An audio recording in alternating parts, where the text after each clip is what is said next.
20 years of the best sports talk in Middle Tennessee, featuring Tennessee Radio Hall of Famer George Plaster, Tennessee Sports Hall of Fame coach Watson Brown, and young guns Billy Derrick. And now, here's your host, George Plaster.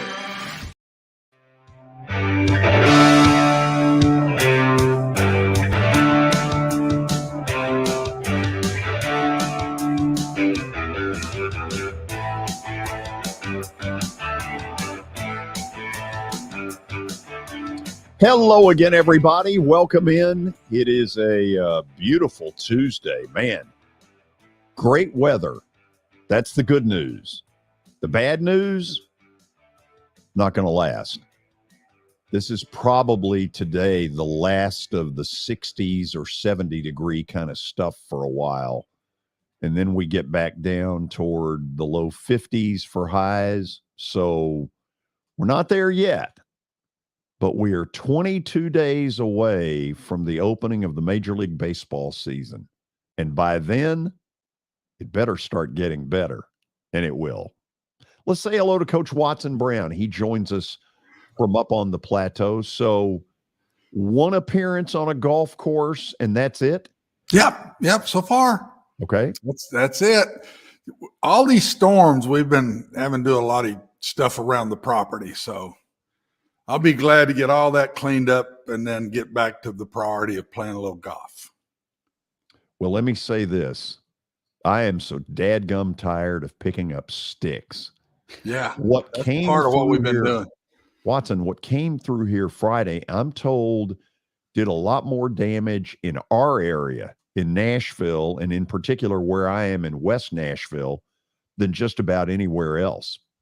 I think we kind of lucked out up here, and there were trees down here. But I think you're right, George. I think Nashville, from what my daughter said around Hermitage, where she lives, really bad too. So I think you all got it maybe a little earlier in the day when the heat was up more. Maybe the wind blew a little strong, or the gust of wind was worse for you. We didn't get much rain at all in that storm up here. Not a lot. We did. We didn't. But then after the rain went through, that's when the wind up here went nuts. Around 11:30 Friday morning, it came in sideways with, I'm going to guess, 60 mile per hour winds. Yeah, I'd say you're right. Crazy. I think they were close to in the 50s here, so I'll bet you had 60s. I got a trivia question. Oh, I like it. Oh, put Billy in this one. Yeah. What happened on this date? What happened on this date in 1857? And it was based something to do with baseball. In 1857, on this date, what happened? Is it that shot heard around the world? No, come on. I don't even know. The Bobby Thompson thing was 1951. That's 100 years later.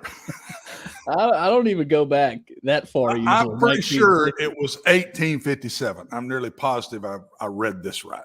1857. I have no. You got the Austin P job. Oh, that is so good. That is so good. How do you do that? That's better than the answer. Well, what is the answer? The answer is this is the day they decided on 9 players on the baseball field. Really? Wow. On this date in 1857, this was the day that baseball decided you would play with 9 players. Where did you uncover this piece of earth-shattering info? Just looking through the web a little bit, and here it is. In a related note, Aaron Rodgers is out of the darkness and apparently headed to Gang Green. Billy, I'm assuming at this point we would have an update. Yes. Okay. Would it involve a March Madness scoreboard? Yes, it does, George. Oh, that's very exciting. I almost forgot about the music we usually do. So you're in a little bit of a four-corner stall, aren't you? A little bit, but there we go. Okay. We got the music going, and we start with last night's games. Gonzaga and St. Mary's both won last night. They will play tonight in the WCC championship. The Zags are 17-3 against the Gales in the WCC tournament. They've won 7 of the last 8 meetings. They've met in the tournament 13 of the past 15 years. So pretty crazy stuff. They'll go again tonight. Louisiana beat South Alabama last night 71-66 in the Sun Belt Championship to punch their ticket to the big dance. And Furman beat the Chattanooga Mocs last night 88-79 in the SoCon title. George, this is the Paladins' first NCAA tournament. Whoa. Hold on. The Paladins? The what? Is it Paladins or Paladins? What did you call them? Paladins. Paladins. Oh, Watson's muted. We can't hear Watson. It's probably good. Sorry, I muted it because there was some noise around. But yeah, Paladins. Yeah.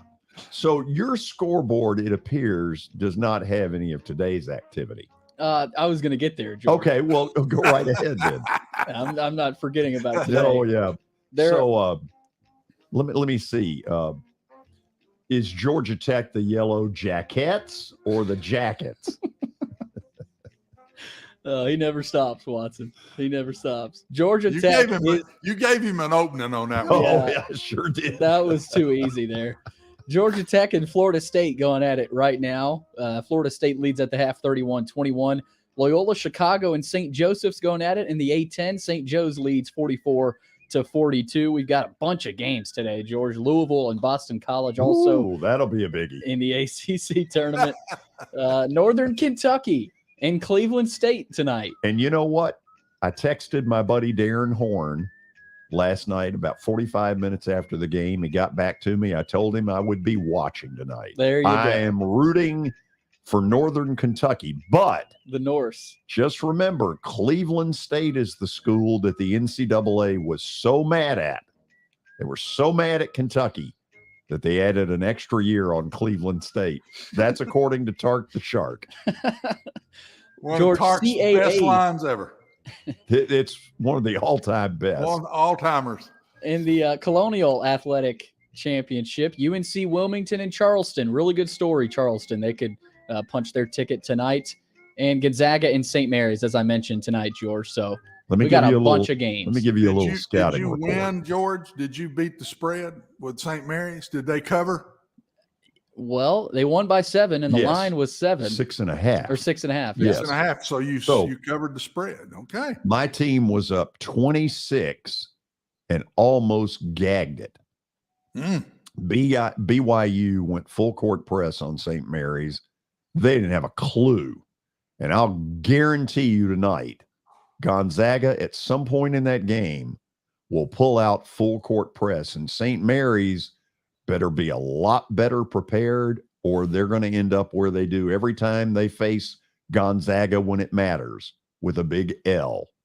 Yeah, they were up big, George, and they almost lost that. They almost. Oh, hold on, got late news. Oh, I'll get to that, okay. George. Right now, as we speak, the Ravens have just franchise tagged Lamar Jackson. So this was okay. Now, which one is it? Is it the big one or the smaller one? Well, not sure. Maybe we'll get David on that right now. But if it's exclusive, the expectations is the Ravens will look to trade him. But if it's non-exclusive, there are 2 teams that cannot match. That's Atlanta and Chicago. So that was David's mic you heard in the background. It sounded like a tractor trailer going. Okay, what info do you have? Yes. So the Ravens just sent notice to the NFLPA that they have placed the $32.41 million non-exclusive franchise tag on Lamar Jackson. He's now allowed to negotiate with other teams. The Ravens have the right to match any offer he signs or take 2 first-round picks in return for him. So, Watson, it sounds to me like they're saying, we don't agree with what you think you're worth, but if you can go get it, more power to you, and then we might match it. Yeah, and I think they're saying the second as much as the first. They're saying, we don't think anybody's going to give you that. That's what I think they're saying. What do you think? I don't think they will. It's too much guaranteed money, I think. No, I'm saying, do you think another team will? I don't think they will. I don't think they will guarantee that kind of money. and give up 2 first-rounders and guarantee that kind of money, that's taking a big chance. Look very closely at the Falcons. Well, apparently, George, they are one of the teams that cannot match the offer. The Falcons and the Bears. Now, what do you mean cannot match? What do you mean? If it's non-exclusive, and it is non-exclusive, they can't match what. Why the Falcons and the Bears? I don't know. There were only 2 teams. That was according to a report earlier today that those are the 2 teams that can't match. So, how do you pull that off?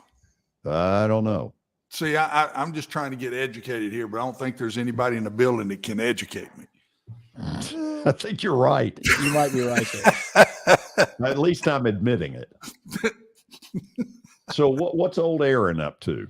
Aaron Rodgers is out of the darkness room and into the light,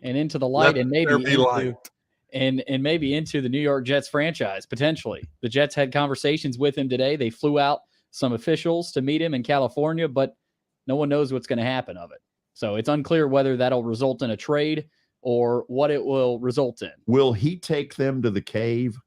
And maybe that's what we're waiting on to see if they come out of darkness or not with him. So Rodgers hasn't made any announcements about what he intends to do this season. So we're still waiting. Meanwhile, Derrick Henry, George, there's a report out from Jonathan Jones of CBS Sports that the Titans are no longer shopping Derrick Henry. And the report said from CBS Sports, from Jonathan Jones, I know there's talk that the Titans are shopping Henry, but my sources tell me they are not. I had been told GM Rand Carthon would be methodical in his approach to free agency and changes to the team. Releasing Lewan Woods weren't surprising, and cutting loose Dupree also makes sense. I don't believe the Titans see any tangible free agent upgrade at quarterback over Tannehill, and taking away the most essential part of the offense in Henry would indicate Titans are tanking more than anything. So that's the latest there from Jonathan Jones on CBS Sports. The Titans are apparently no longer shopping Henry. Interesting. What did it last? Not even 24 hours? Yeah. Oh, it probably longer than that now. They probably behind the scenes were shopping him around, but nobody's going to give what they wanted. That's what I said yesterday. It's a home run. This ain't going to happen because they're going to be asking for the moon. They were asking for one of those cowboy deals, George. That's what they're doing, and nobody's going to do that. No. Herschel. He ended those. He ended those negotiations forever. No kidding. No kidding. Okay, good show today. Tony Basilio will join us by phone from Knoxville, and looking forward to talking to him about a variety of things, including Hendon Hooker. Got some stuff to kind of throw out there at the beginning. But first, as we go to the break, are you betting either the NBA or March Madness? I guess as a lot of you are getting into March Madness. Well, today at Action 24/7, brand new sponsor on the show, they have created a code, George. The code is George. I love it. And when you use that code, George, you get a 300% deposit match up to $20 on your first deposit. Action 24/7 is Tennessee's only locally owned and operated sports book. I bring that up for a reason. These are local folks who want to be good neighbors. When you have a question, if you have a dispute on a bet, when you call them, they're going to get to you quickly. Not everybody can say that, but download the app or visit action247.com to start winning. And please bet responsibly.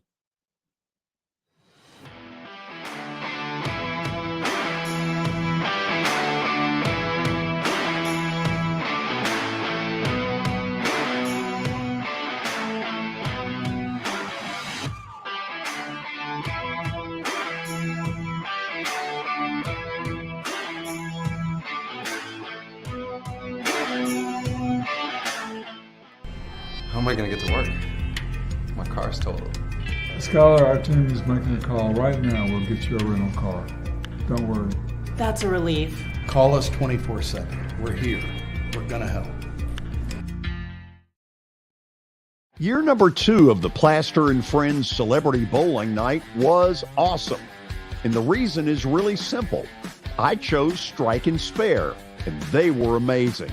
They have great food, great bowling, and a staff that is truly ready to go the extra mile to help you. They have 5 family fun centers in the area to choose from. And for more info, go to strikeandspare.com or call them at 615-824-5685. I know it's getting colder. You're not thinking about golf. However, if you're planning an event for next year, let me suggest golf through Riverside Golf Links. The course has improved dramatically. It's perfect for hosting a corporate or a charitable outing. They've got everything in place to make your event a rousing success. To get more info, call 615-847-5074 or go online to riversidegolflinks.com.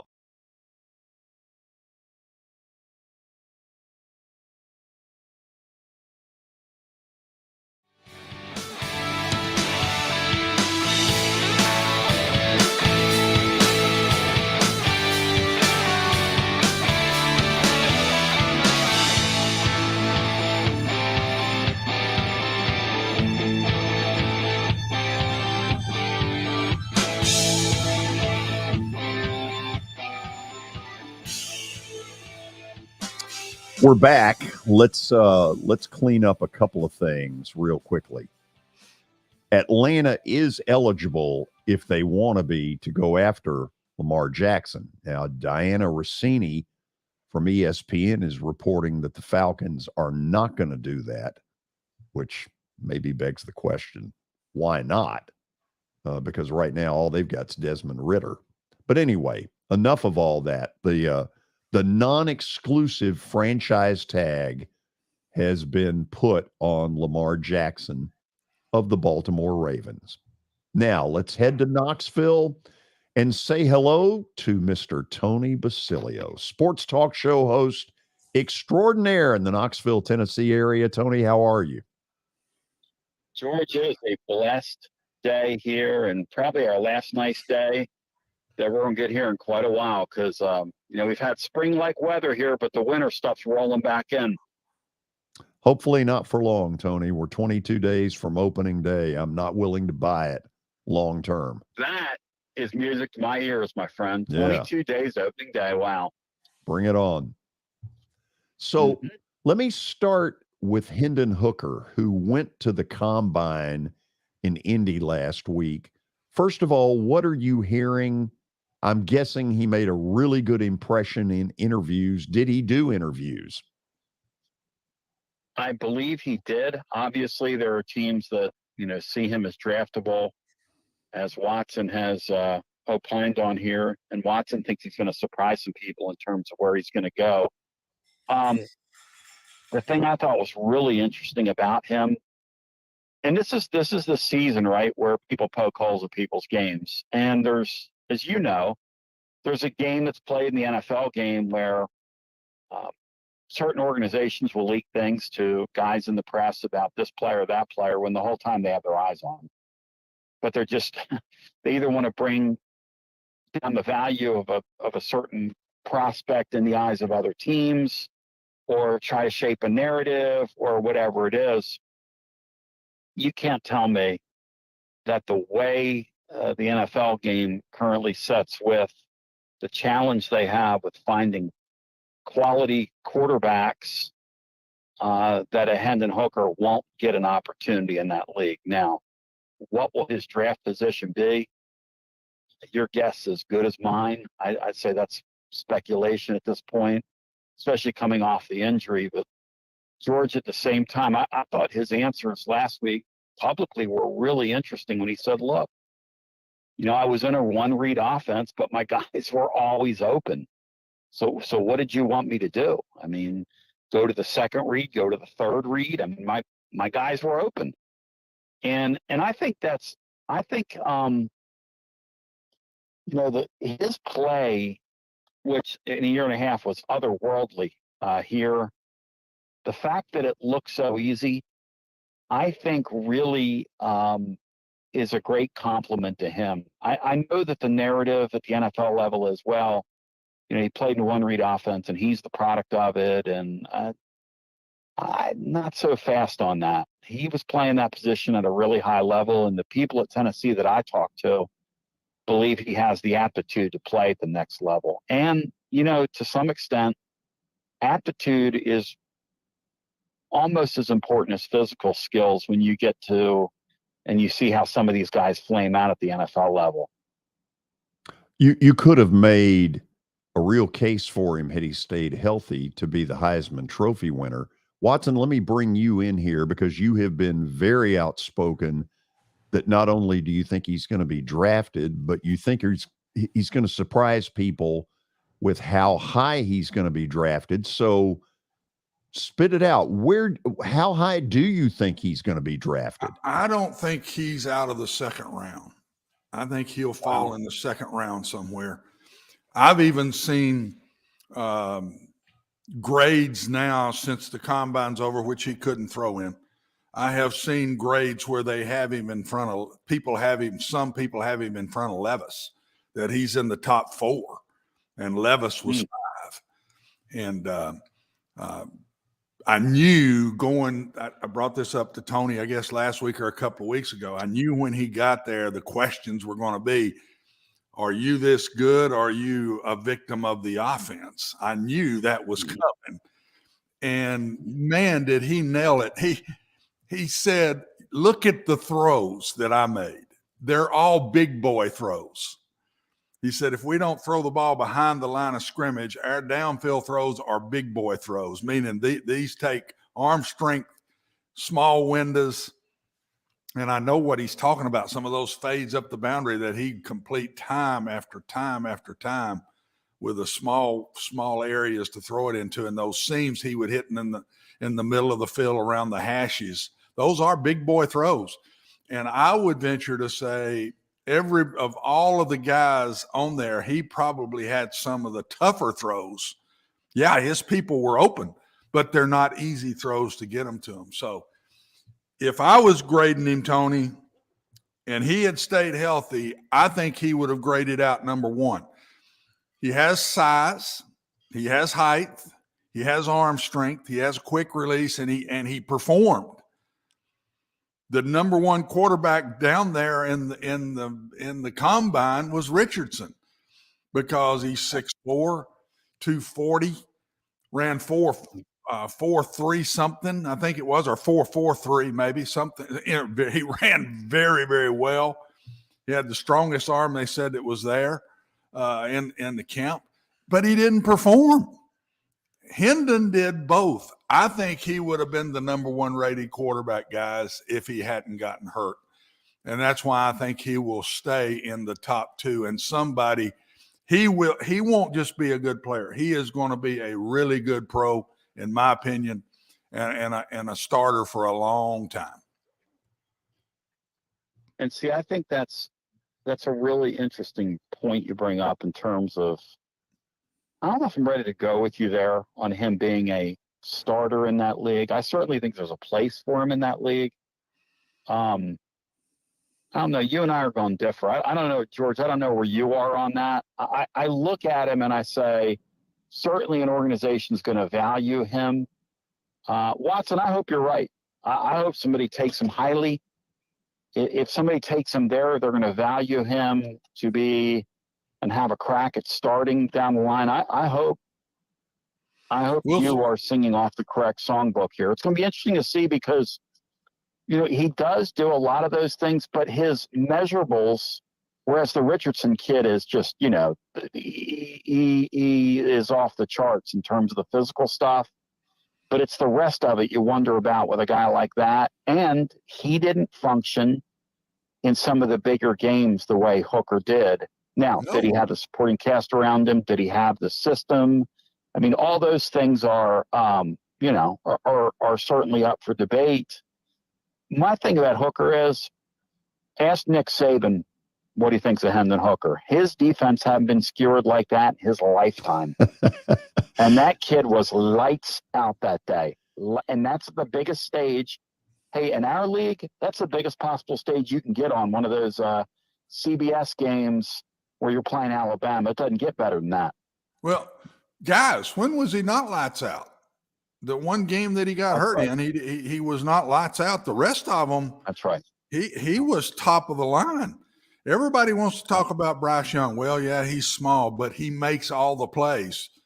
Hendon Hooker beat him that day, making all the plays. And I'll be shocked if this young man isn't a really good pro. He is tall enough, guys. He is tall enough. He's not 6 foot. He's not 6'2". He's closer between 6'3" and 6'4", and he's tall enough. There's no doubt in my mind, and there's no doubt he has arm strength. Now, the thing that he didn't have to do in these last 2 years is a complicated look here. They're doubling on this side. I got to go to the other side and throw here. Because of what they did, he didn't have to do that. And the little bit I saw him have to do it, I didn't think he was great at it in 3rd and long. That's when it would happen to him. But nobody is real good in 3rd and long. Nobody. And except some of these Patrick Mahomes, once they've been in the league a while and seen all the stuff. But I think he's going to be a really good player. I've thought that since going into this year. I thought it, and he didn't let me down that way. I thought he was the best quarterback in college football this year. If he hadn't got hurt, whether he won the Heisman or not, I thought he performed better. In the games he played in, I think he outperformed every one of them. And the two he had to outperform was Bryce Young and C.J. Stroud. The other two, Levis and Richardson, did not. And I don't think, Tony, it's system, because they're missing open guys. It's not like all their guys were covered and Richardson had to just take off and run. There wasn't anything there. He's missing open guys. The one game I thought he played up to NFL standards was Tennessee. I thought he played up to standards again in Knoxville that day. But then he came back the next week and didn't. So you're taking a chance on everybody. 2 of them are undersized a little bit, and 2 of them didn't perform up to the standards. Hendon Hooker would have been the one of the 5 that you could have said has both the pieces, in my opinion, if he hadn't gotten hurt. Tony, isn't the real answer who drafts him and what is their need? You know, is it they draft him, but they've got a clearly established number 1 for the next, 2 to 3 years? Or is it a team that drafts him that deep down isn't in love with their number 1 and has done it to see if a year later, when he's really healthy, he could be the number 1? I think that's really an interesting question because, the other side of the NFL coin is, and we're going to see this in Philadelphia, if you can find a guy and you bring him in, like the Eagles had Jalen Hurts and basically sat him there for a year with Carson Wentz, let him play some, but at the end of the day, they were still committed to Wentz, and they brought him in. If you can get a guy to shine in his rookie deal, though, that final year of his rookie deal, you can really load up against that cap and go out and try to put a super team together, which is sort of what the Eagles did this year with like free agency and all that. You get a brief window there. That's why I keep going back and forth on Hooker. George, I think he's a really nice player. I don't like him the way Watson does at the pro level. But hey, I hope Watson's right. I think that'd be an incredible story for a kid to come from Virginia Tech to basically be kind of a wreck there, is sort of what he was at the end of his time there. He had that game where it was cold and he was over there shivering on the sidelines and the things that the Tech fans were saying about him. And then he basically ascends to the top of college football to the point where somebody like Watson, and then there are other people that are saying, hey, this guy's really impressive. I mean, character-wise, I just know at Tennessee that they were really impressed. Basically, the book I got on him was, this is a 35-year-old guy in a 21, 22-year-old kid's body, which, hey, so you don't have to worry about him. You don't have to worry about, he comports himself like a quarterback, I guess is my point. And money's not going to change him. So you're right, George. He's got to get in the right spot. Yep. For somebody to let him grow. Because if he doesn't, I think it's going to be hard for him. I think that's a good read on it. You sound like you're right in the middle of where me and Watson are. Yeah, I think he's I've going to gone be on somebody's roster. He's not a star player though, like Watson thinks he is. I'm somewhere in between y'all. So let me shift gears for a minute to hoops. Sure. What's the reaction in Knoxville that Tennessee couldn't close out Auburn? I mean, my post-game show, I got telling myself here, I was not good. I was just in a foul mood. And guys, in 18 regular season games, Tennessee scored, it's on my blog today, they scored, I want to say 74 fast break points. They are 299 in America. Fast break points. And look, I know, Rick Barnes, old school and this and that, defense you got to run a little bit. In 2 games against Auburn, Tennessee scored a whopping 0 fast break points. 0. Now, when you look at the Vols, George, are they good enough offensively to just say we're not going to even try to run and get an easy basket here or there? Well, you're making a really good point that at some point you got to get some cheapies.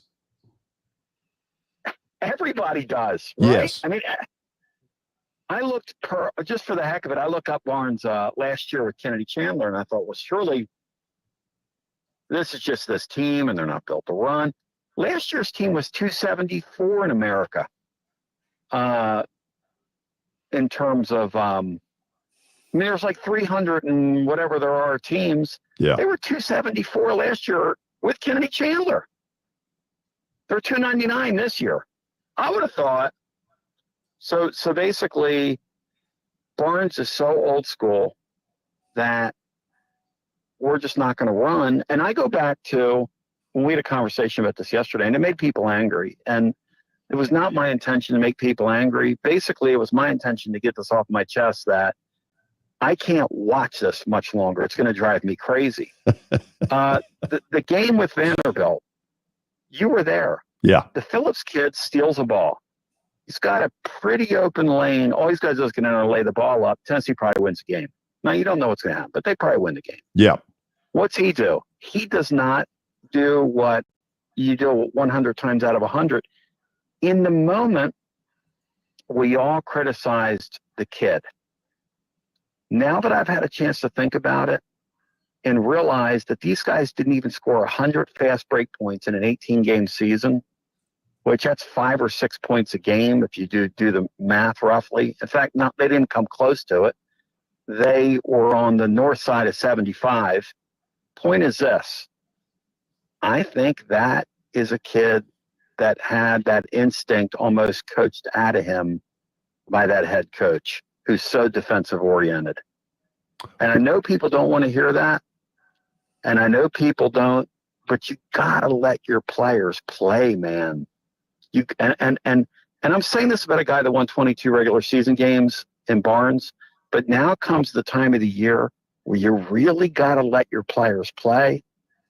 And it's just not his deal. And I think that's why he hadn't been good in March throughout his career. I think his teams are overcoached. And I hate to say that. I'm not trying to come down on the guy. The guy's a Hall of Fame coach. But I just look at those numbers and I say, how in basketball can you not score some easy points every once in a while, especially when you're that deficient in your half-court offense? Watson, take it from there. Tony, I worry about, I think that's part of the reason they have these very poor shooting nights, because they never get in football. You want to start games with your quarterback and give him easy throws, get his confidence, get his percentage up, get his confidence going, and then you get going. You might stick a deep ball in there every once in a while. But that's the way you always try to start, especially when you have inexperienced guys. Tennessee don't ever get the easy shots because they don't fast break. And so they don't gain the confidence, and they're out there shooting threes, or they're having contested layups.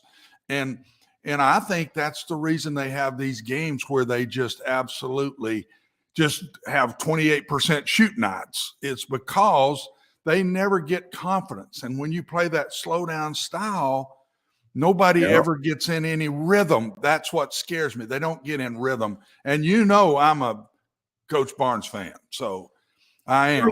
I'm prejudiced through my brother, but I am a Coach Barnes fan. But Tony, they and of everybody in the league, they have these nights where they shoot 28%, and I think that's the reason. I totally agree with that. And look, I'll say this for Rick Barnes: you are never, and I mean ever, never, ever, as a never, ever, going to have a situation like what you had at Alabama with him as your head coach, because first of all, all the kids that were involved in that would have been gone off his team the next day. I don't care what it would have cost him. I'm just telling you, that's the way it is with him, and that's the way it'll be. But the thing about him is that it's just defense is everything with that guy. And at some point, you've got to be able to put the ball in the hole. Tennessee this year is number 1 in field goal percentage efficiency in terms of people can't make shots against them. That's even more opportunities to run, guys. I'm sorry. I mean, I'm not trying to get ugly about it here. Got to let you guys breathe a little bit. There were a lot of things that happened in Saturday's game against Auburn that would lead me to believe they could have a tourney run. Their freshmen, their seniors played really well. Their freshman, Phillips, looked very active, very athletic, very active. Their defense wasn't as good, but on the offensive end, they were crisper. They seemed to be having a little bit of fun, and this, that, and the other thing. I just look at their team and I say, can you win 2 games and get to the Sweet 16? The number on Barnes in his career is, if he's a 4 seed or higher, he's never lost the opening round game. Tennessee figures to right now be a 3 seed. Now they could go out and lose to Missouri and probably fall to the 4 line. I don't think they're going to fall far past that. But it's that second round game. And for this fan base, it becomes a 1-game season, because there are a lot of people who have seen all of Rick Barnes' magic tricks, kind of like the way they became at Texas, and we're tired of not getting out of the first weekend when they had exemplary basketball teams. And we can debate whether or not that's fair. Football, obviously, Watson, is a completely different game than basketball. Football is all about that regular season. Basketball, unfortunately for Rick Barnes, in the eyes of a lot of people, is all about that tournament. And it's going to be very interesting, because essentially I think you're going to have a 1-game season to see if Rick Barnes can get his guys to the Sweet 16. And if he can, I'll say, hey, that's a great job. That's a great season. If he doesn't, what's going to be said about him is, in 8 basketball seasons, you accomplished exactly as much as Conzo Martin did in Knoxville, and he did it in half the time, which is one Sweet 16 appearance. And guys, we can debate whether or not that's fair, but there's a scoreboard up there for a reason, and that's kind of going to be the way the cookie crumbles. And to be honest with you, I don't know, draw, no draw, I don't know if Tennessee's consistent enough to go and win 2 NCAA tournament games. So far this season, they've kind of proven themselves untrustworthy in that manner. So I would not trust them to win 2 NCAA tournament games right now. That said, anything can happen. Watson, keep going. Tony, what about I didn't get to see the Auburn game, so I'm asking questions here. How did it look without Ziegler?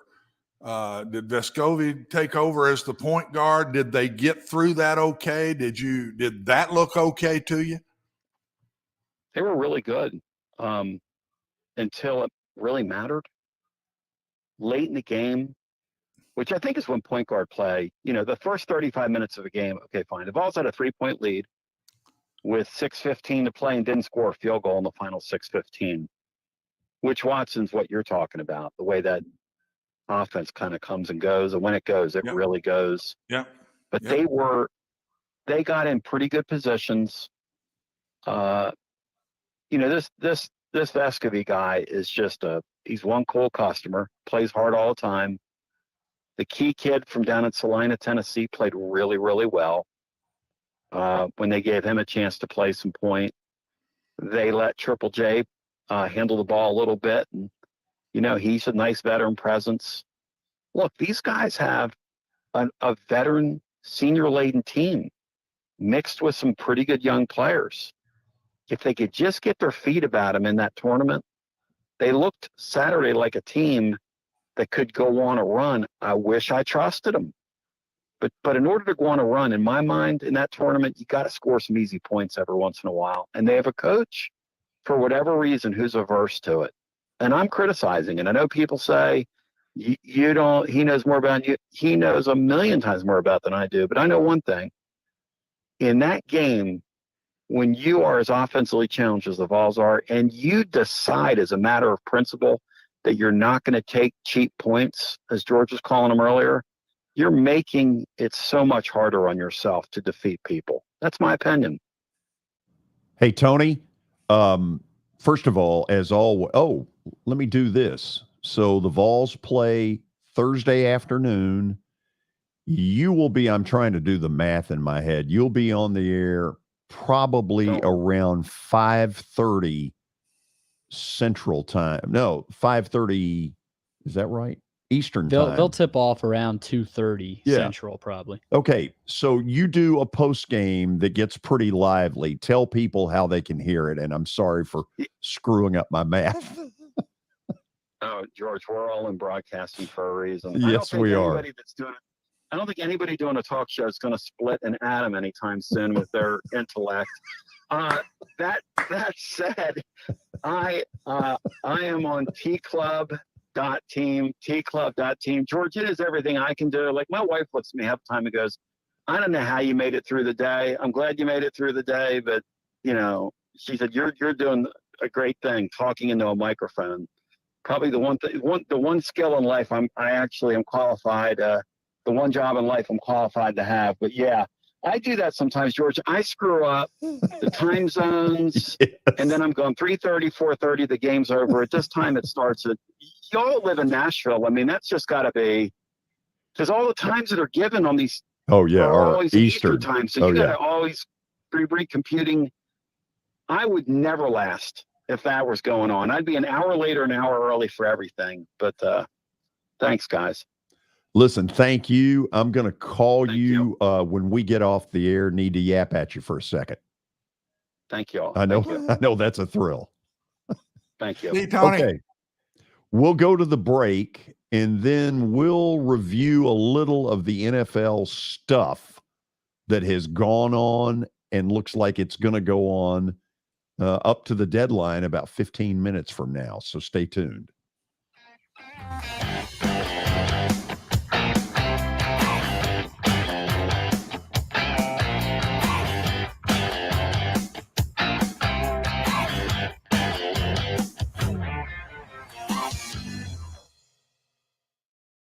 As the trusted premier custom home builder in Middle Tennessee, Donnelly Timmons has over 20 years of experience in the industry. Whether you're looking to build your dream home or renovate your current home, their team will ensure that every client and every remodel is unique, luxurious, and completed on time within budget. Founders Dustin Timmons and Joey Donnelly have over 25 years of construction experience in the Nashville area. Together, they have completed projects in Forest Hills, Oak Hill, Green Hills, Franklin, and Brentwood. Dustin and Joey believe that communication is the most important aspect of all construction projects. Therefore, they personally manage each project themselves and are involved in job site activities on a daily basis. Their commitment to quality and integrity has earned them an outstanding reputation among their clients. Contact them to set an appointment for a free consultation or to view some of their completed projects. Give them a call at 615-456-7983 or log on to DonleyTimmons.com.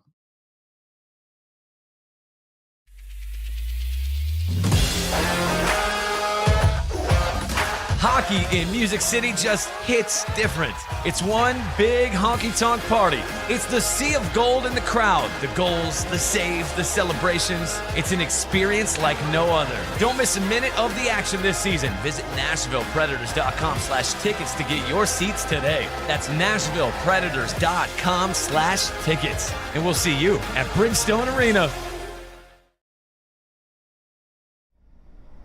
Jody Jones has as nice a dental facility as you'll find anywhere. Let's go in and take a look. Are you in the market for a new dentist? Maybe you're new to Nashville? Well, the place to go is Jody Jones Dentistry at 55 Music Square East, and their new facility is absolutely state-of-the-art. Jody mixes quality with comfort for the perfect dental experience. He's trusted for his creative design and committed to both the function and aesthetics of your smile. Jody is simply the total package. Don't wait. Make an appointment now at 615-259-5100. Family owned and operated for more than 2 decades, Alaco Fine Wood Floors is Nashville and Middle Tennessee's choice for premium quality hardwood floors. Since 1995, Jimmy Alaco and his army of employees have embodied the approach of taking pride in one's craft and providing superior customer service, growing from a one-man shop to a team of 23 professionals who share the founder's passion for quality craftsmanship and customer satisfaction. If you are interested in contacting them, you can find their headquarters at 2505 Winford Avenue in Berry Hill, or give them a call at 615-356-0303. Again, that's 615-356-0303, or log on to AlacoFineWoodFloors.com. Alaco Fine Wood Floors, serving Middle Tennessee's hardwood flooring needs since 1995.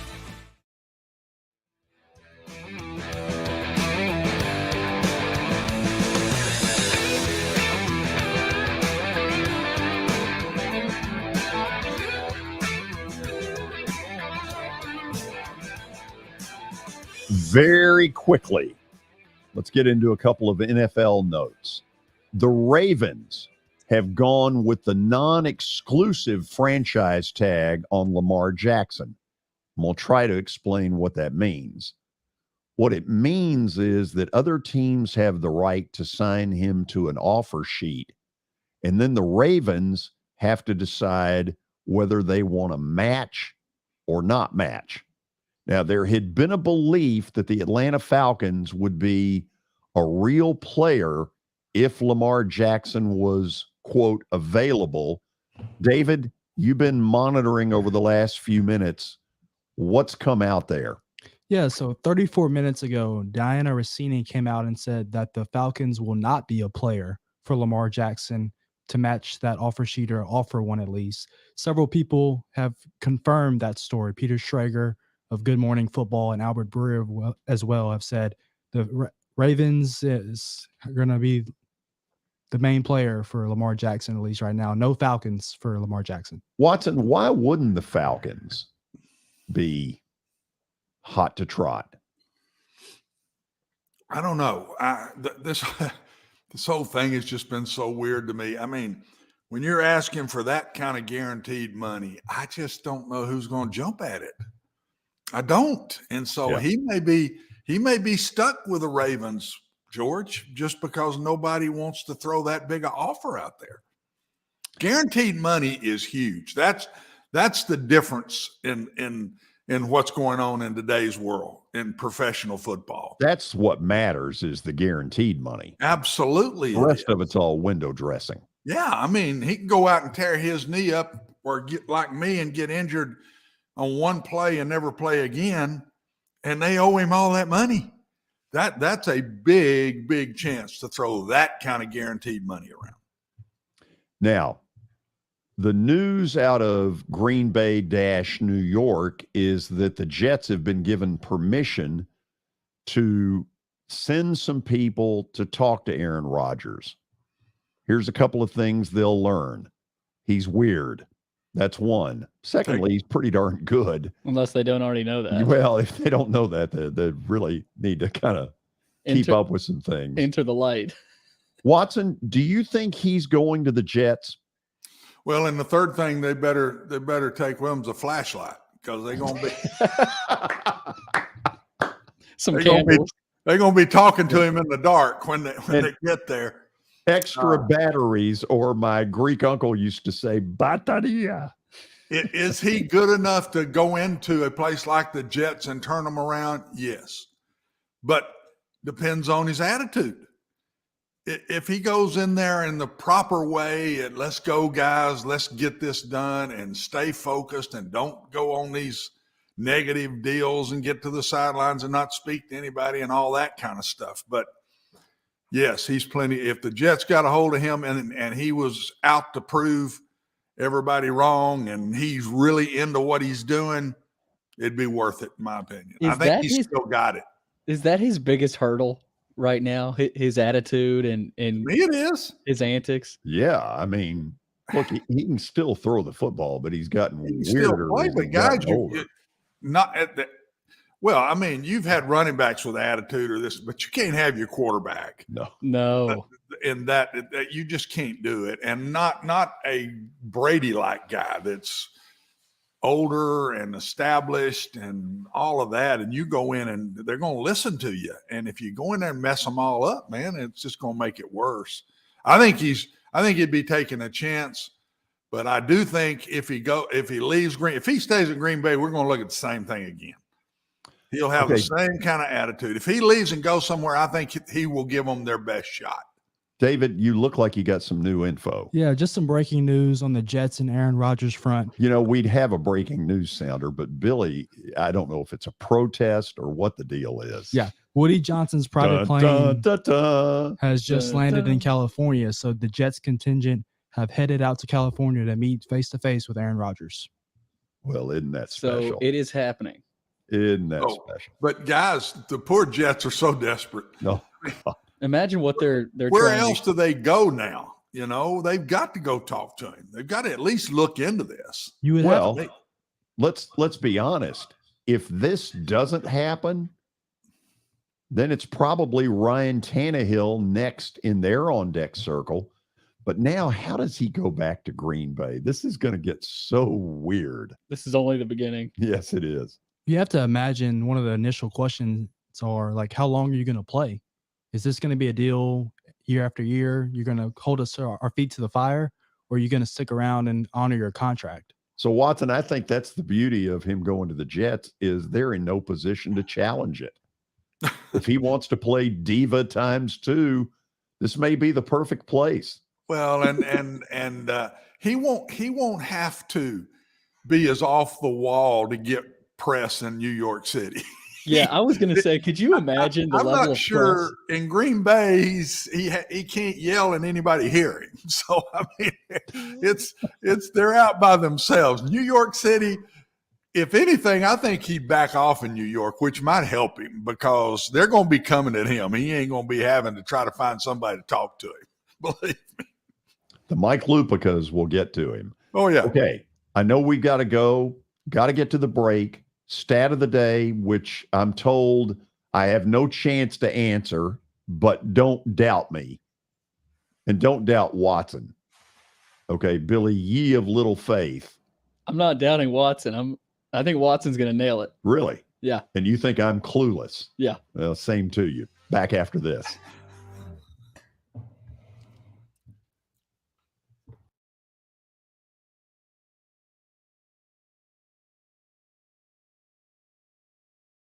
Hey, thank you for meeting with me today. The insurance company has made an offer. Already? Wow. They've offered you the entire policy. Thank you, Blair. You're so welcome.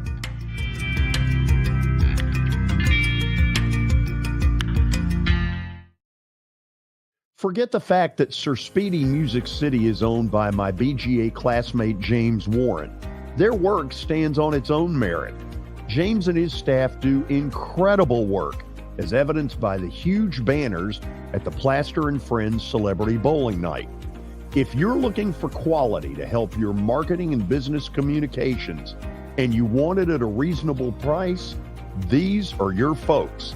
Call them at 615-832-9511 or go to print at sirspeedymusiccity.com. And be sure to tell them Plaz sent you. This is my buddy and former Nashville Sounds PA announcer Eric Berner. I always laughed in the old days at Greer Stadium when I would walk in, Eric would immediately play my favorite song, Van Halen's Jump. But then I learned he actually has a real job with Rockcastle Wealth Advisors. Yeah, George, that's what I do. I help people in the pursuit of making their money live as long as they do. Everybody's situation is different, so I use a customized and individualized, personalized approach to the person I'm working with. Old 401ks, retirement planning, insurance planning, inheritance planning. Those are things that people like to get some more information about. One of the things I find is people don't even know where to start, and that's where you come in. Yeah, so I can usually help people with an initial phone call or meeting that is a no charge and no obligation. And I'll bet you have a phone number and a website. I do, George. They can call me at 615-235-1058 or rockcastlewealth.com or Eric at rockcastlewealth.com. Welcome to John English Antique Sports and Cards, located at 204 East Depot Street in beautiful downtown Shelbyville, Tennessee. Their phone number is area code 931-492-4304. John, obviously, I've been blown away by what I've seen at your place. I've now been there 3 times. But for the person who's never been, what should they expect? Well, we have a 3,000 square foot store, George. Half of it is vintage cards in all sports, and then half of the store is, a lot of people call it the museum, where there's a lot of early equipment and just the history of sports in general: baseball, football, basketball, golf, tennis, and other items. When somebody comes in there that you know is a big sports fan, what is their normal reaction? Well, I think that they're pleasantly surprised, and of course, being in Shelbyville, Tennessee, which is a small town that you would never expect a shop like we have to be in. So they're kind of, I don't want to say blown away, but as I said, pleasantly surprised.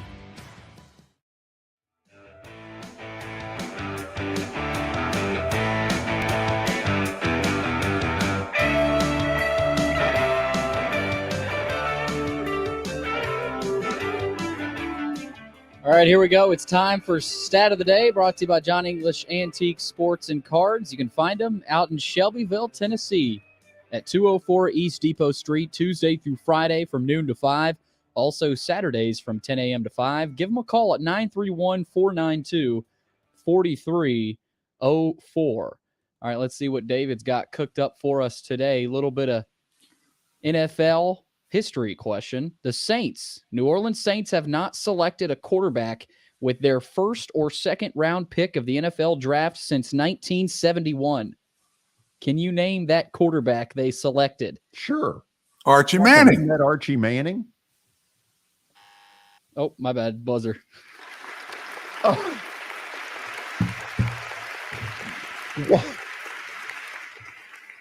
Watson, how dumb do they think we are?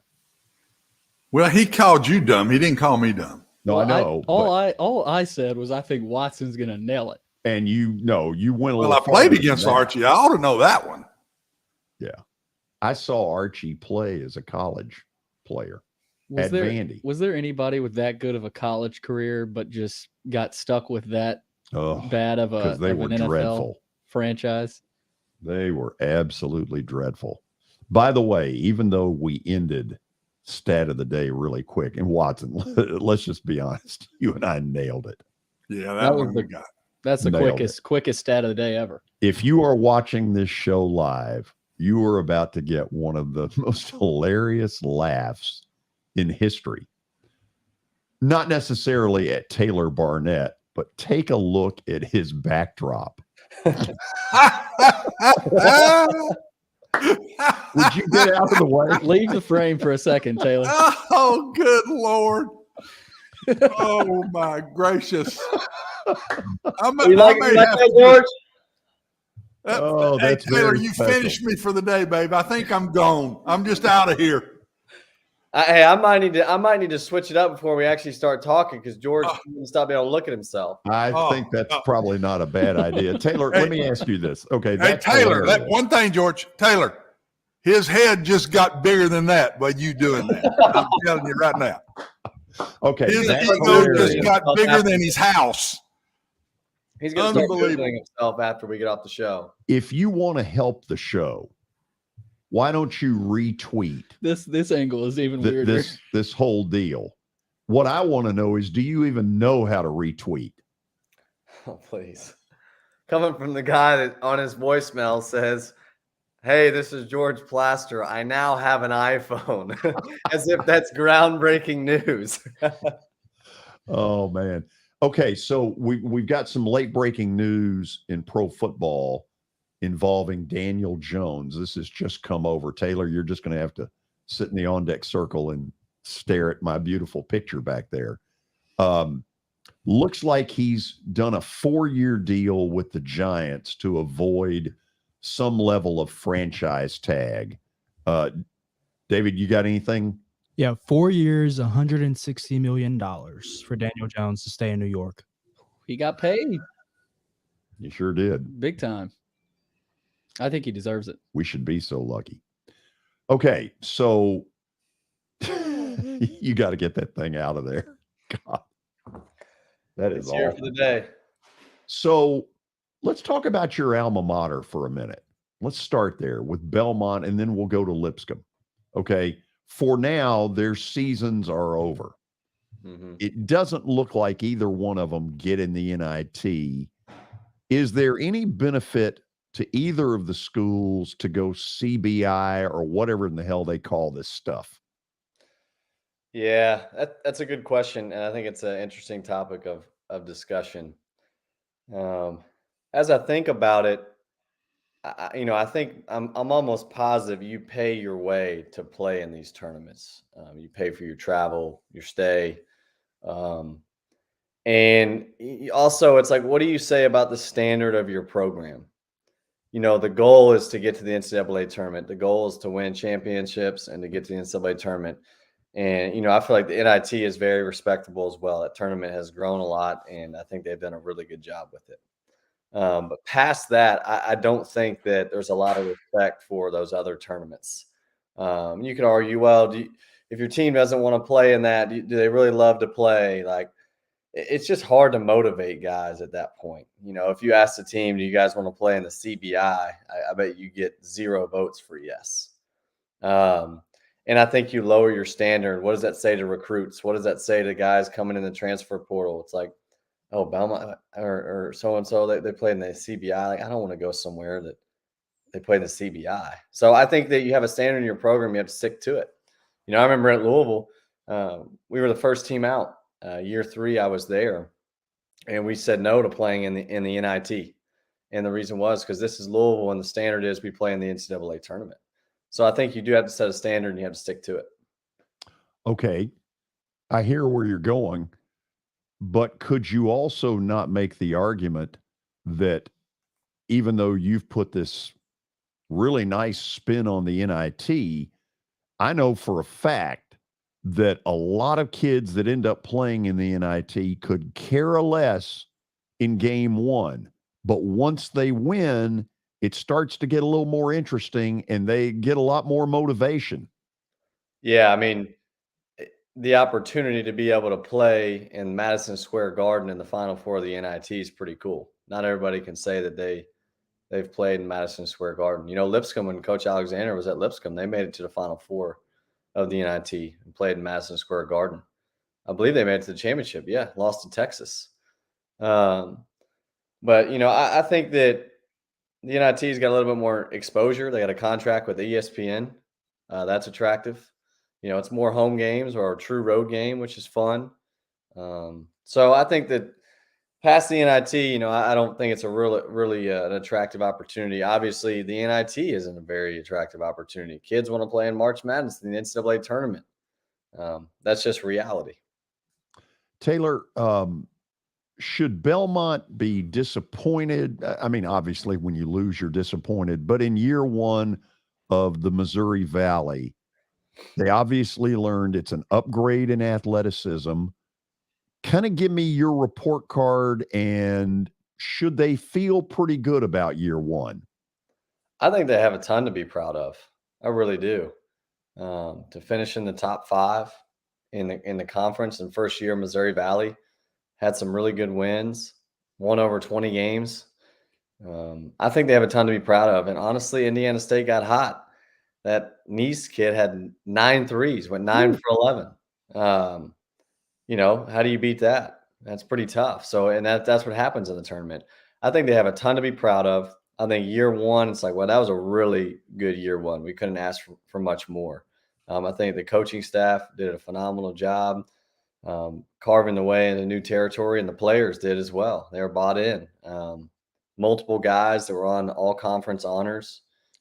Ben Shepherd being first team, Cade Tyson being freshman of the year, Jacoby Gillespie being on the newcomer team. I think that they did a phenomenal job of paving the way in the new territory. Okay, we'll move on to the SEC tournament, which obviously is here at Bridgestone. Taylor, I've never seen a scenario, or at least I can't think of one in recent years where I could truly say, okay, Bama could win it, Missouri could win it, A&M could win it, Kentucky could win it. I don't rule out Vandy anymore. I guess I have to include Auburn. Certainly have to include Tennessee and have to include Mississippi State. Florida, Georgia, LSU, Ole Miss, South Carolina, I'm not buying. But that means there are 9 out there that could, which to me says, hey, this is really going to be something. Almost as good as my photo. Yeah, maybe.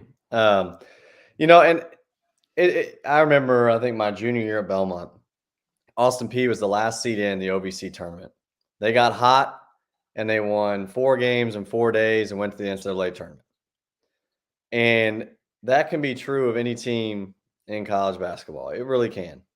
That any team could get hot and win the tournament and gain confidence or making shots. That's just the reality of college basketball. I do agree with you, though. There's a handful of teams here that are really good. They can win it. Vandy's playing really well. And they got a lot to play for. I think if they win whoever they play, Georgia, LSU, and they beat Kentucky, I think they're going to the NCAA tournament. So there's teams on here that have a lot to play for. Mississippi State's a bubble team. Tennessee's got a lot to prove. People are saying they probably can't score. So I think the favorite going into is clearly Alabama, but you're right. I mean, Texas A&M is really good. So I don't know. It's going to be interesting. The excitement in Nashville will be high, and I'm looking forward to watching.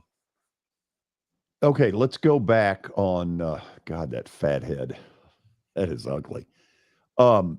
Let's go back on Vandy for a second, because there is this feeling around town that they'll get by Georgia, LSU, and then they'll end up playing Kentucky in a, either they're going to get in the tournament or they're not. And I'm sitting there saying, wait a minute, not so fast, because really, Taylor, it's kind of out of their hands. It becomes do those 8 teams that Lenardi have listed, first 4 out, second 4 out, they've got to lose to open that door for Vandy. Yeah, that's what's so deceiving about what Lenardi does. And he's not, let's not give him too much credit. Like, he's not very accurate a lot of the time. He's not always perfect. And which is okay. It's impossible to be. Obviously, they've done a great job of creating excitement about that. And, he puts a bracket out, a few days after the tournament, right? But yeah, there's still so much to play out. There's still games to be played. Teams are going to win. Teams are going to lose. That affects everything. The net rankings, and Joe Lunardi's not on the selection committee. You know what I mean? So might as well be, though. I'm going to beg to differ. His percentage of accuracy in the end is pretty amazing. Yeah, for sure. I think he is accurate, but I'm saying at this stage in the game, a week ago, 2 weeks ago, there's still so much to play out that you can't buy into, oh, yeah, we're going to make it. And then all of a sudden you lose 3 in a row. There's still so much to play out, and you have to stay focused. And there's some serious games on the line for Vandy and some other schools that are on the bubble and want to make it. So we'll see what happens. By the way, we'll get you a March Madness scoreboard update when we come out of this break here in a couple of minutes.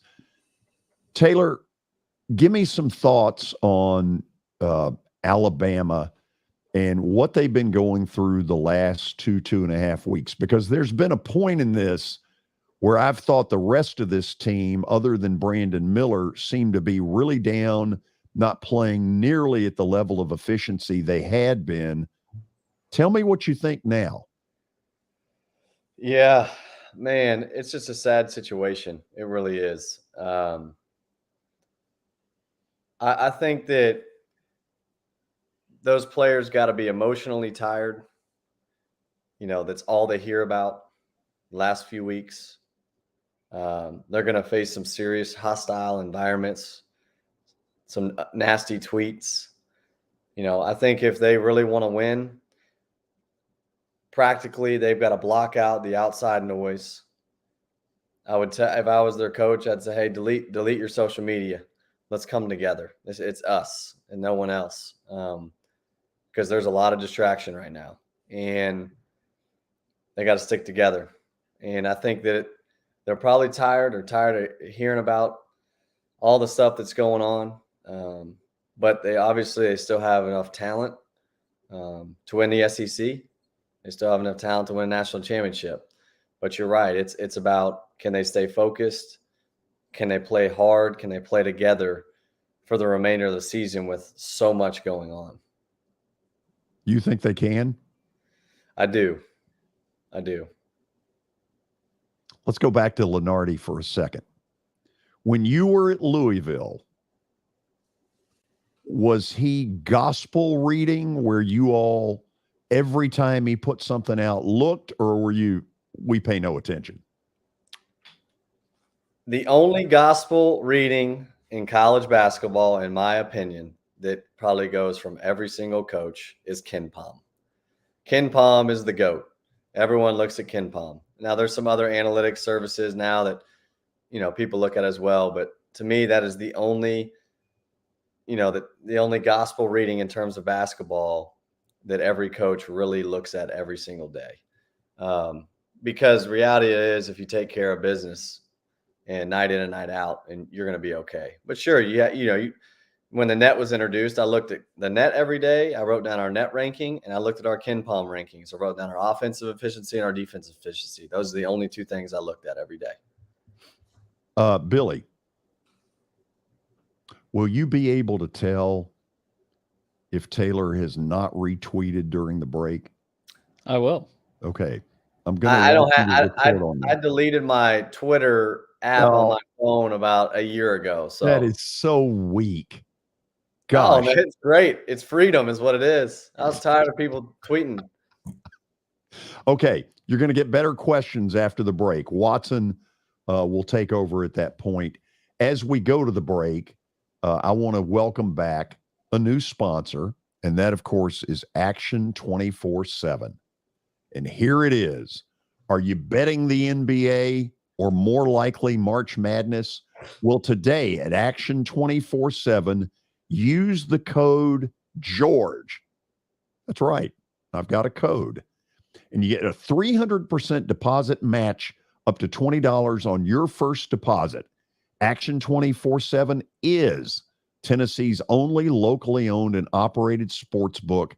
I say that for a reason, because these are neighbors. These are good folks. If you've got a question or a dispute about a bet, you simply call them and they'll get back to you because that's the way they operate. Download the app or visit Action247. Or visit Action247.com to start winning. And please bet responsibly.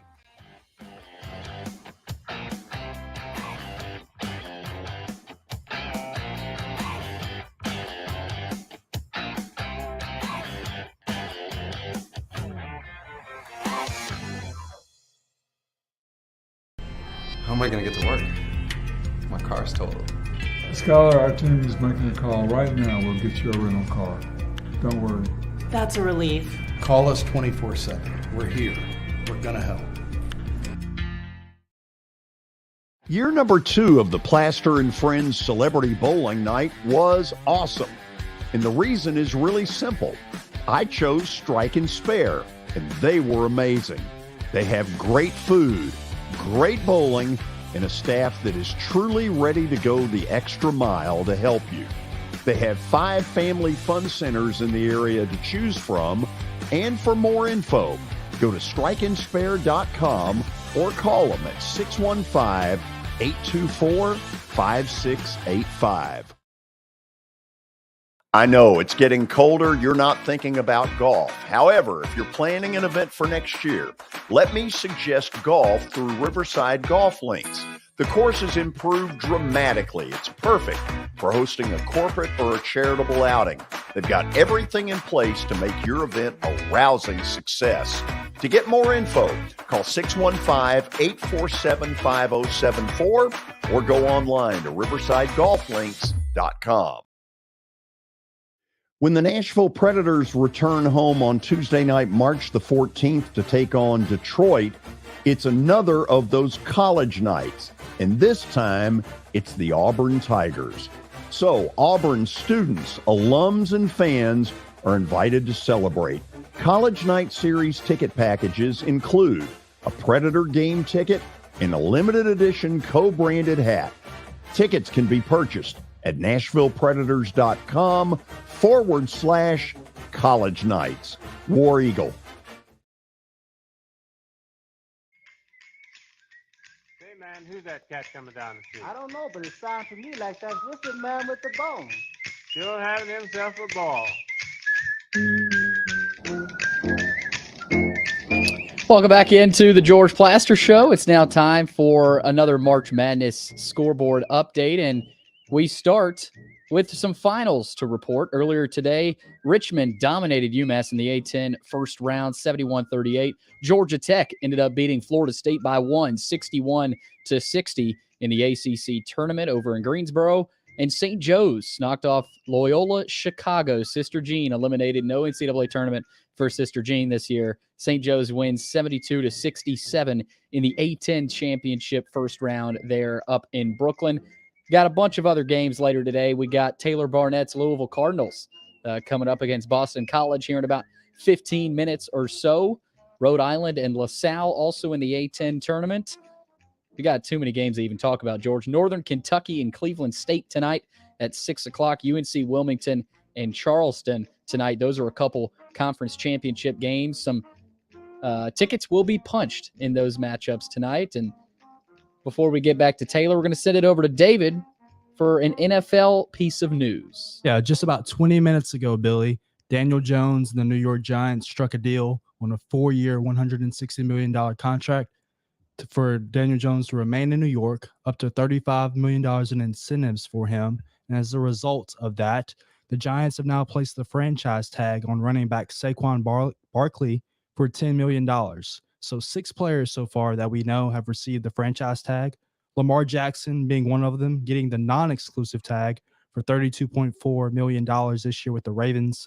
Saquon Barkley is one of 3 running backs who have received the tag so far. Barkley, Josh Jacobs of the Raiders, and Tony Pollard of the Dallas Cowboys. And then Evan Ingram of the Jacksonville Jaguars got the tag. Tight end tag is for $11.34 million. And Deron Payne of the Commanders got the tag. He's a defensive tackle for $18.93 million.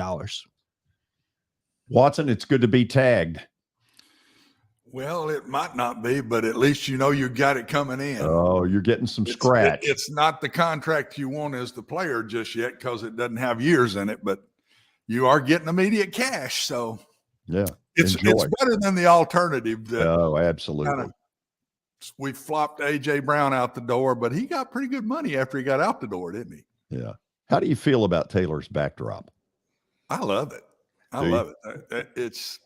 I can just sit there and stare at it all day long. I mean, really, it's the way I think of you, George. I mean, you've got a big head anyway. I mean, you have the big ego, and you. Mm-hmm. I mean, it's perfect. That's you right there. I think you ought to have it every week. What do you think, Billy? I think it's pretty good. I think it's a great look. Yeah, it's a great look. Good choice, Taylor. Yeah. Thank you. Do you have any questions for him? You got me off track. I'm gonna play a game with you two. I'm gonna let Taylor start, and I'll even go last. Taylor, pick the team other than A&M and Alabama, other than A&M or Alabama, who will win the SEC championship? That's a great question. Pick one. You got to pick one. One. I'm going to pick Kentucky. All right. George, who you pick? Am I? Because 3 games in 3 days, and essentially as they're able to stick around the home court, this is no neutral site when Kentucky plays. It's a home court. Unless they get Tennessee, and then it gets a little more, both sides have got people. But let's face it, Kentucky's got a home court, and they know it. Yeah, that would have been mine. I'll take Tennessee. We'll see what happens. But I was going to pick Kentucky too.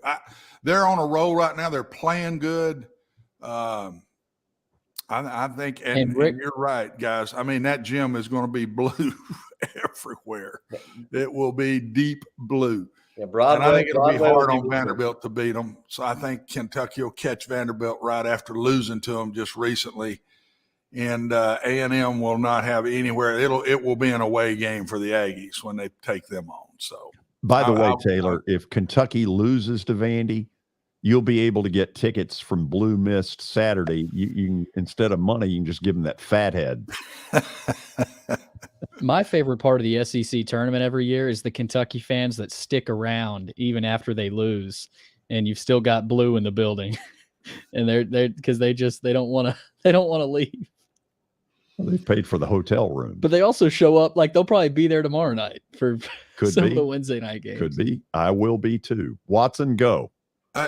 Second thing to me, Vanderbilt is really unbelievable right now to me, Taylor. They win the game again. When they've got Robbins, I think they're pretty daggum good.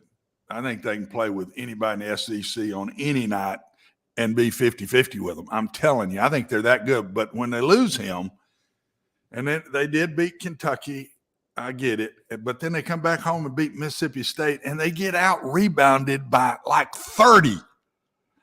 Unbelievable. I've never seen stats like that. I think it was 50-something to 20-something, mm-hmm. and they win the game, and they shoot lights out. Yep. I mean, they make everything inside. They're 50%. They're way up there in three-point shots. But you can't keep doing that, Taylor.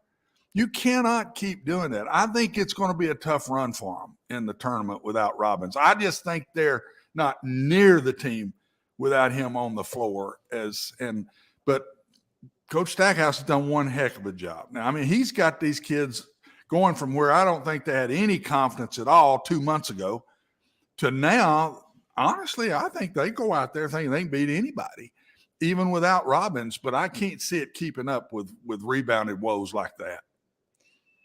Yeah, they're playing super confident right now, and how you overcompensate someone as good of a player as Liam Robbins. I hate seeing that happen at Kentucky. Oh, me too. But I hate that for him, their team. He is such a difference maker on their team. But you do overcompensate that by playing together and making shots, and that's what they've been doing. They're playing super confident. And these guys are not just, average shooters that are super confident in making shots. They got good shooters. No, they do. So I think it is possible to keep shooting the ball really, really well. You know, Ezra Manjon has been getting in the lane and really making good looks for guys. And guys have been knocking them down. So, you know, they're definitely going to have to continue to shoot the ball better. You know, it'll be a different environment, Bridgestone Arena. But I hope for their sake that they're really able to shoot the ball well, and just they're going to have to rebound as a team. You know, they're not going to be able to get out rebounded like that and win the SEC tournament, or definitely not beat Kentucky. So I really hope that they shoot the ball well. I'm rooting for them. I think Coach Stackhouse has done an incredible job. You know, they've had a little bit of a roller coaster type season, but they have finished incredibly strong. Yeah, they have. I don't think they got the great draw. I don't, just after just beating Kentucky, and then got to play them in Bridgestone when there will be, you would like to think there would be absolutely as many Vanderbilt fans there as Kentucky, and there won't be. Right. It's just not that way. And so there, it's going to be an away game, and yet they're in Nashville. I think that's a tough draw for them right there. And I really believe Kentucky will be ready for them this time. I do. So I think it's a tough draw. I'm pulling for them, but I think it's a long shot for them to get in. And I'm kind of with George. I saw where there was like 12 teams still kind of in front of them as of today. Right as of today, there's still 12 teams that people have got still in front of them. That's a lot of losses. Now, if they get past Kentucky and then they get in the SEC and beat A&M, that's a different story. Right. In my opinion. I think, but I'm not sure to truly be in, Taylor, you're in. They got to get past A&M. They got to get to the championship game. Yeah, I mean, I think I checked it yesterday or Sunday, and they were on the next 4 out. You know, so it changes so much every hour, it feels like. Yeah. So, you know, for them, the mindset has got to be they can only control what they can. And it's like, all right, let's take care of business, whether it's LSU or Georgia. They win that game. Okay, let's take care of business against Kentucky. You know, it's got to be possession by possession. And that's all they can control. And so I think if, you know, they had a couple bad losses early, and that's hurt them. That's hurt them in the net rankings. But I think that they're capable of beating Kentucky. I think they're capable of beating Texas A&M. But they got to play really well, and they know that. And I think they will. I think they're up for the challenge. I think it'll be a really good game with Kentucky. You know, obviously they got to beat Georgia or LSU, but I think they'll be ready to battle and defend their hometown. I believe this first time I would ever say this. I'm not so sure that the ones this year in the second round against the 8-9s, that I'm not so sure that I wouldn't sit here and say there's a great chance 2 of the 4 might lose. Because I'm telling you now, I don't see a one. I'm watching Houston, and they've lost 2 games, but they're not lining up every week and every game and playing what some of these people are playing. They're playing some good teams. I'm not saying that. That league's a good league, but and man, they just sneak them out a lot of times, Taylor. So UCLA now is number 2, and they're good, but they're not great. Purdue is still right in that 4-5, somewhere in there. I think there's 8-9s as good as some of these teams, and the pressure on the ones in those games to beat the 8-9s, we could have 2 of the 4 lose. This is the first time I think I'd ever say that's a possibility. Yeah. No, I think you're right. I mean, it could happen every year, you know. I think Houston, though, let's be honest, when you're a number 1 team in the country and everyone plays their best against Houston in that league, it's the game that the most fans come to. It's exciting. They have a target on their back in that league. And so they're getting the best version of every team every night. What proves to me how good they are is they won on the road at John Paul Jones Arena at Virginia earlier this year. And they did it pretty easily. That's a hard place to win against a really good team. So I still feel confident, you know, in my bracket right now. If I were to fill it out, I'm choosing Houston to win a national championship. But you're right. A team could get hot and they might have a cold night and it's over. But I just think that they have the best chance. I still believe in them. I think they're a really good ball team. I think they're tough. I think they play together. I think they got plenty of scoring options, plenty of shooting, but we'll have to see. That's what's the fun about the tournament. But Taylor, I think more about the back end of it instead of the ones. I think there's going to be better 8-9s this year than we've had in a long time. Yeah, no one wants to see a 9-seed Michigan State and Tom Izzo. I'm telling you, I think whoever ends up the 8-9s are going to be really good teams. I remember when we were at UAB and we were an 8 and beat the 9, and we're playing Kentucky, who was the 1, and we knock them off. But we weren't a great 8. I mean, we really weren't. We played great that day and all that, but I think there's a lot better teams than that team was. I remember we made the Sweet 16. The next game, Kansas just clocked us. Yep.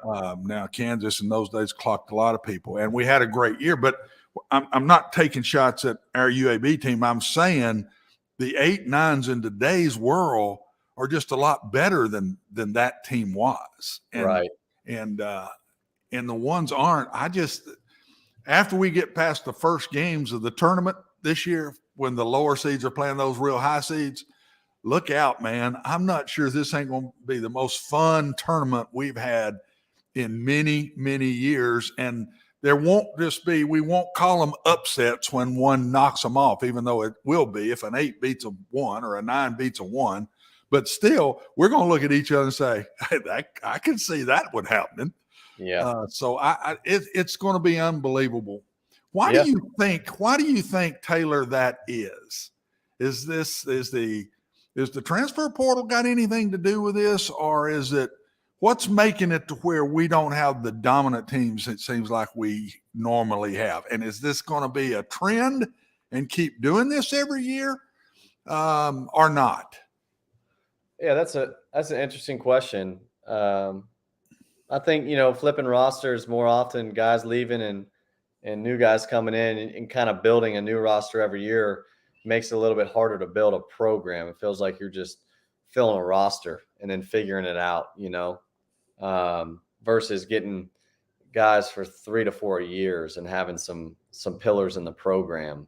I look at Kennesaw State. That's what he's been able to do there is he's kept guys around 3-4 years, and they've gotten better every year. And here they are going to the NCAA tournament.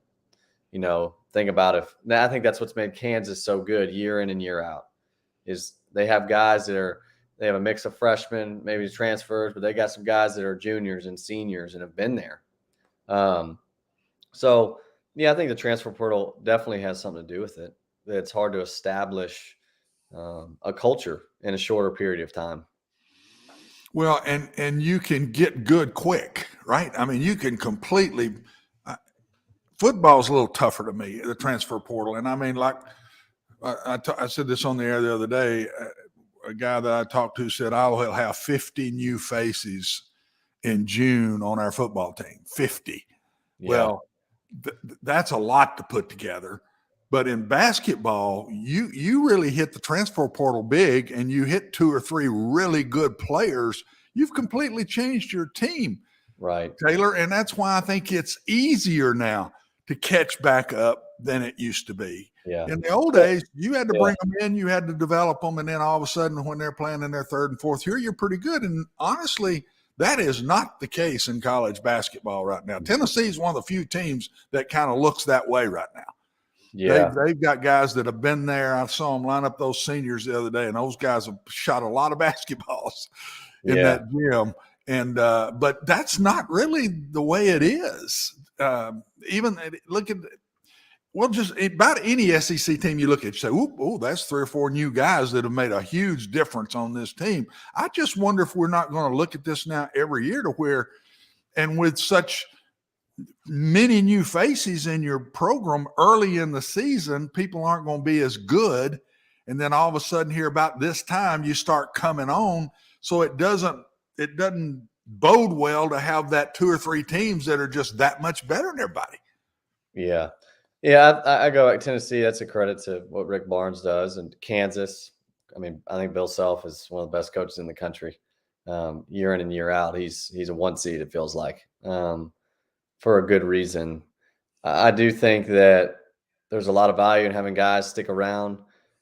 with the transfer portal, you may think you're getting 2 to 3 good players, but still got to gel well together. It's way more than just on the court. I know. There's only one ball that goes around, and it can be tough, and there's a lot of pressure. It's okay. Well, now there's a transfer portal, NIL, and all this. Well, you should turn around the program in 1 year, and it's hit or miss. You may get some guys that are really good, and the team gels well together. And man, we're really fortunate. Next year, you think you got the same thing, and you don't. And that's the tough part about it. You really got to do your research and recruiting. You have a big responsibility in recruiting as a coach to figure out, is this going to work before you do it? And, but back to your point, I mean, I look at this and like you got Illinois and West Virginia in one of the brackets right now at an 8 and a 9. It's like, who wants to see Bob Huggins or as a 9 seed in the second round? Not many people. So it is going to be an interesting tournament, but every team wants to be peaking at this time, right? Everyone wants to be playing their best basketball. So naturally, I think that's every year. I think that is the common thing, is that teams do get better throughout the season. But I just think with the transfer portal, things become a little just wishy-washy in terms of, okay, the most dominant teams aren't the most dominant teams right now. Taylor, who are your 1 seeds? Because I'm going to take something Watson said and go with it a little bit. Alabama, Houston, Kansas, and UCLA. Okay, listen closely on this. The regional sites in Thursday, Saturday, or Friday, Sunday are Orlando, Des Moines, Sacramento, Birmingham. Then the other 4 are, where are they? They're here somewhere. Columbus, Ohio, Albany, New York, Denver, Greensboro. So Alabama will end up in Birmingham. 3 things in life are certainties: that, death, and taxes. Okay. Give me UCLA will end up in Sacramento. Give me the other 2. Houston and Kansas. Where are we sticking Houston? Do they have a Fort Worth? The other 2 are not as obvious. But Alabama is going to get a huge edge the opening weekend in Birmingham. That's a neutral site. I'll kiss your butt. I don't even want that if it's not, okay? No. But I'll say this, man, the picture's great. Taylor, thank you so much for your contribution today to society. Hey, man, it's my pleasure. I appreciate you guys. Talk to you. Ross Boss watching? I don't know. I'll have to ask him. Yeah, I bet he loves that background. Probably. He probably got a good laugh. See ya. All right. See you guys. Watson, remember that, because there's a piece of me that totally agrees with you. 1 or 2 of these ones are not going to make it to the second weekend. But when you give them that distinct a home court, I mean, Alabama and Birmingham, where else? Bessemer? We'll see. I mean, yeah. That's as home court as it gets. Yeah, it is. But I don't know that this year it matters. When Duke was in Greensboro, it seems like that was second home. But absolutely, Alabama's down further in that one deal. I'm anxious to see if they do that this year or not. I really am. We'll go to the break. Plaster Bet of the Day is coming up.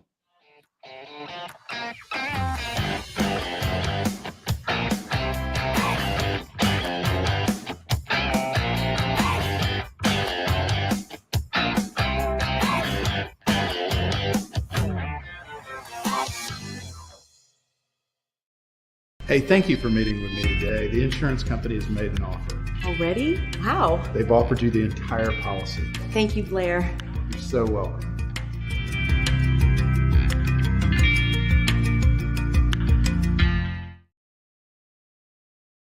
As the trusted premier custom home builder in Middle Tennessee, Donnelly Timmons has over 20 years of experience in the industry. Whether you're looking to build your dream home or renovate your current home, their team will ensure that every client and every remodel is unique, luxurious, and completed on time within budget. Founders Dustin Timmons and Joey Donnelly have over 25 years of construction experience in the Nashville area. Together, they have completed projects in Forest Hills, Oak Hill, Green Hills, Franklin, and Brentwood. Dustin and Joey believe that communication is the most important aspect of all construction projects. Therefore, they personally manage each project themselves and are involved in job site activities on a daily basis. Their commitment to quality and integrity has earned them an outstanding reputation among their clients. Contact them to set an appointment for a free consultation or to view some of their completed projects. Give them a call at 615-456-7983 or log on to DonnellyTimmons.com.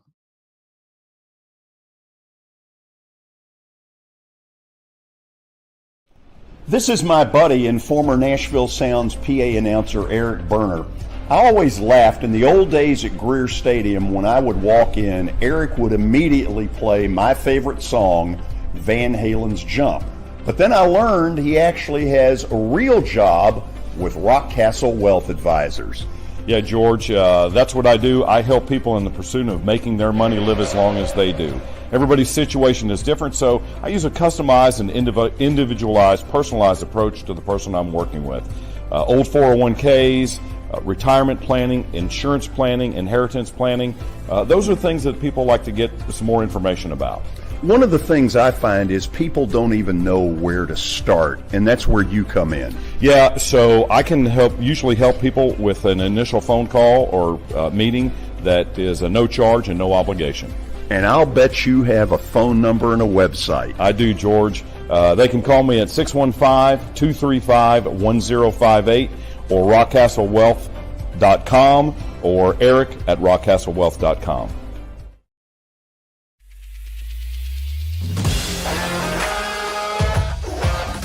Hockey in Music City just hits different.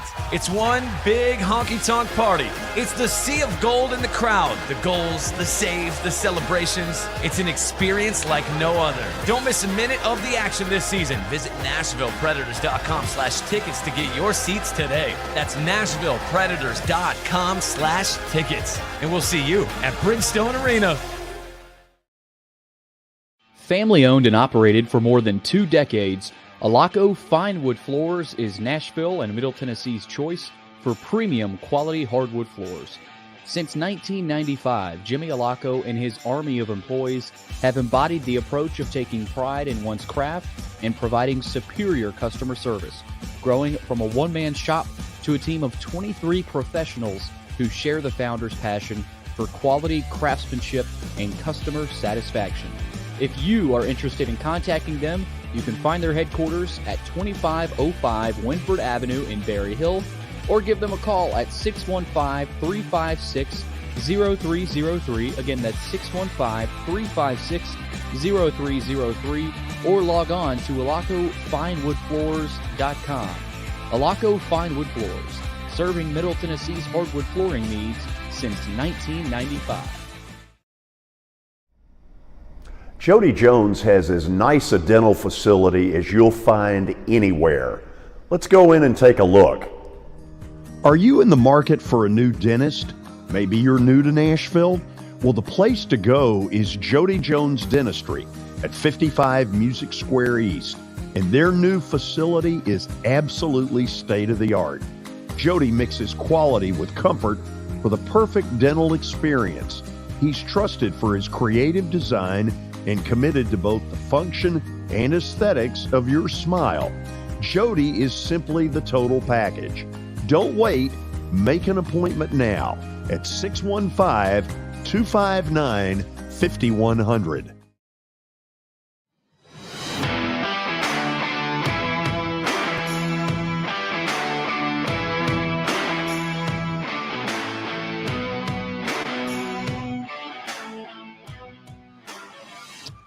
Welcome back. Final segment on a Tuesday. Busy show today. Just wrapped up college basketball segment with Taylor Barnette. But we got to figure out where George is going tonight for his bet of the day. Brought to you by Bart Durham Injury Law. As you can see on the screen, they are lawyers that you can trust. Give them a call at 615-242-9000 or log on to bartdurham.com. George, the people could trust you last night. Got a nice win. Barely. Whew. They almost, BYU did. I thought they were going to come all the way back. St. Mary's almost took the gas. What were they up by? 26? 26, and it got within 3. Mm. And then free throws late sort of iced it. Yeah, helped to cover. So in this stuff, they tell you not to let your emotions get in the way. And tonight, I'm going to do that. I'm letting the emotions get in the way. A good friend is going after an NCAA tournament bid tonight, and that would be Darren Horn at Northern Kentucky. And I think they're going to win. I think they're going to beat Cleveland State, and if they do, they're going to cover. If it doesn't work, don't call me. And they've been in the tournament. They've punched their ticket a few Several times, yeah. It's a school that Darren got in the year of COVID. And, of course, like Belmont, didn't get to go, which is a shame. Watson, this is a 6 o'clock tonight on one of the ESPNs, and I will be watching. Good. I don't know enough about either one of them, so I can't. Watson, let me throw this at you. Who you got tonight, Gonzaga or St. Mary's? You think the Zags get it done again? Yeah, I think the Zags get them again. What about you, George? I think what happened last night at the end has got to hurt St. Mary's. They were all hot to trot, strutting around, and all of a sudden BYU went full court press, and St. Mary's had no answers, zero. And I'll guarantee you they're in a panic over that. Gonzaga's sitting there going, boy, if we ever need it, here's an ace in the hole. I think Gonzaga is going to win. David, you got the Zags? Gonzaga tonight. That's all I got to say. I got the Zags too. We're done. That means St. Mary's is going to win. Probably. Tomorrow, Mark McGee will join us on the show. We'll check in to the opening round of the SEC tournament at Bridgestone Arena. Thanks for being with us. See you tomorrow.